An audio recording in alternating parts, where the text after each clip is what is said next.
June 25th, 2009 marks the day when showbiz lost its reigning king, and the world lost one of the most famous people to have ever lived, Michael Jackson, the king of pop, rock, and soul.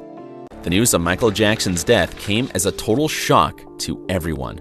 But what happened that day? If you look at Wikipedia now, you'll find out that the official cause of death was cardiac arrest induced by acute propofol and benzodiazepine intoxication. Drug addict?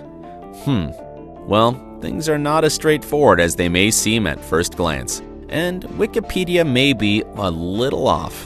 In 1984, while shooting a Pepsi commercial, Michael Jackson was literally on fire when a firework ignited his hair. That night, Michael not only experienced the second and third degree burns to his scalp and body, but he was also introduced to the world of pain medication and plastic surgery. 1999, right in the middle of the show, Michael Jackson plunged 50 feet to the ground during an aerial platform malfunction. The accident permanently damaged his spine. Ever since then, back pain and pain medication have become essential to his life.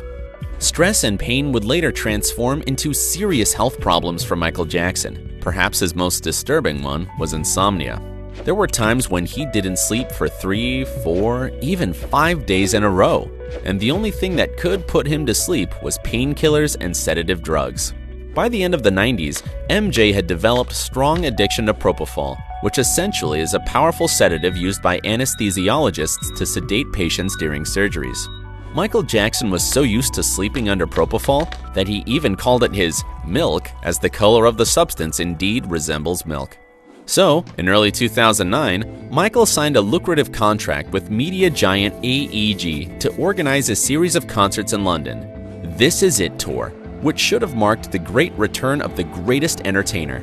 The plan was to have the first concert in July of 2009 and have the rehearsal started in late April at the Staples Center in Los Angeles. Because of the time trouble, the preparation for the show quickly became an exhausting and rigorous routine for Michael, who hadn't been performing at full-scale live shows for over 10 years. And recently, he needed to dance, sing, keep up with the groove of the band, strategize with the production crew for hours and hours, 5 or 6 days a week.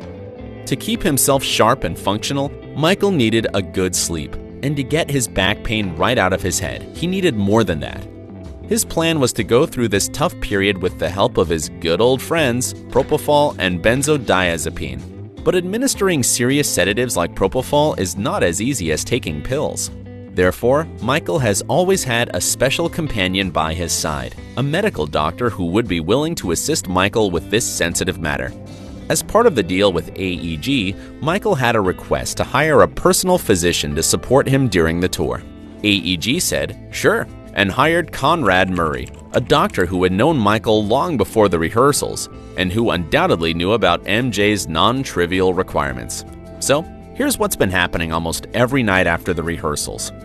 From the Staples Center, Michael would go back to 100 North Carrollwood, his Los Angeles home, where Dr. Murray would be administering him propofol and other drugs.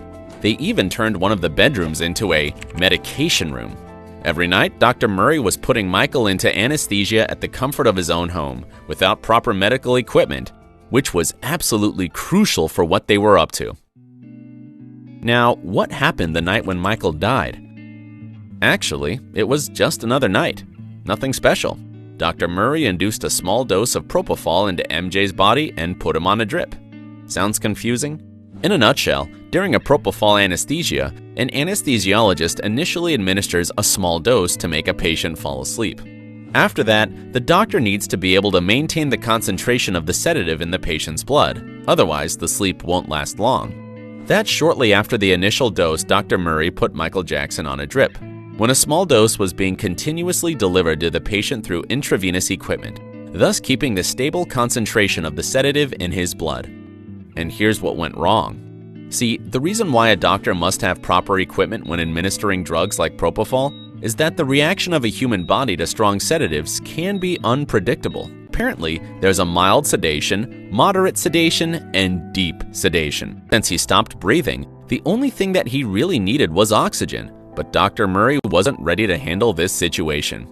Upon his return, Dr. Murray did notice that something was wrong. but he thought it was cardiac arrest, not respiratory arrest. In other words, he thought that Michael was experiencing a heart-related issue. So he started performing CPR, which was absolutely counterproductive to what he should have done.